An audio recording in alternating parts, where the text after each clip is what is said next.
Hello, hi. We are at the comic convention and we're talking here with Greg Goldstein. Greg, tell the people a little bit about who you are and what you do. I'm the Chief Operating Officer of IDW Publishing based here in San Diego, and I run the day-to-day operations of our publishing company.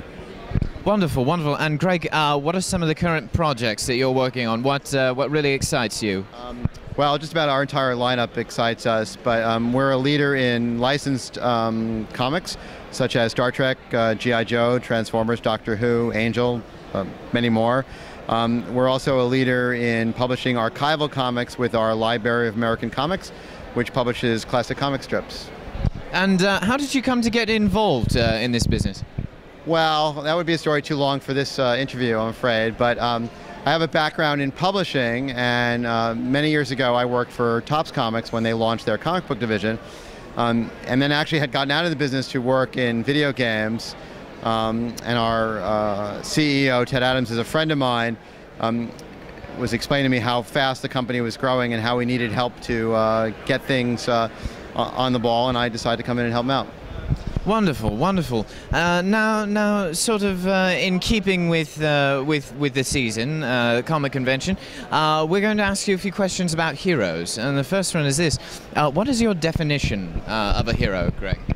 You know, I think my quick definition of a hero is someone who performs, for lack of a better word, noble acts unselfishly, and not because they want to gain something for themselves, but because they really want to help somebody else.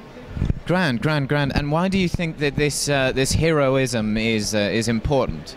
Well, I think at the end of the day, if we want to live in a society where there are we mutually benefit other people, and we want to be the true definition of a civilization, I think everyone has to be a hero at some point, has to be willing to stand up and help people who may not be able to help themselves at that moment.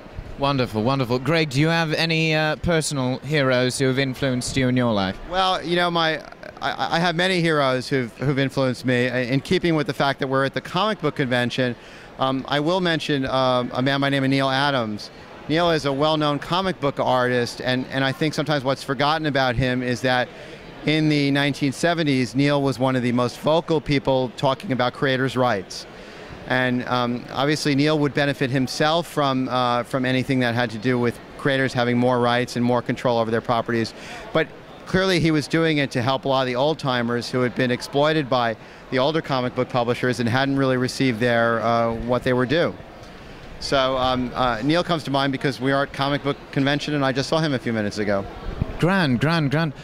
Do you believe that there are any heroes in today's society that go unnoticed, sort of the unsung heroes? I believe most heroes are actually the unnoticed ones, and I actually believe that a true hero, doesn't try and attain publicity. So every day, millions and millions of people are being heroes by stepping up for someone or for something that otherwise would not happen if they did not get involved.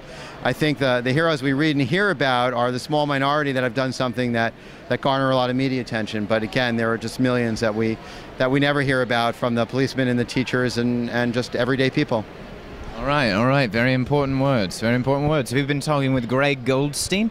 Thank you very much for speaking with us, Greg. My pleasure. Thanks.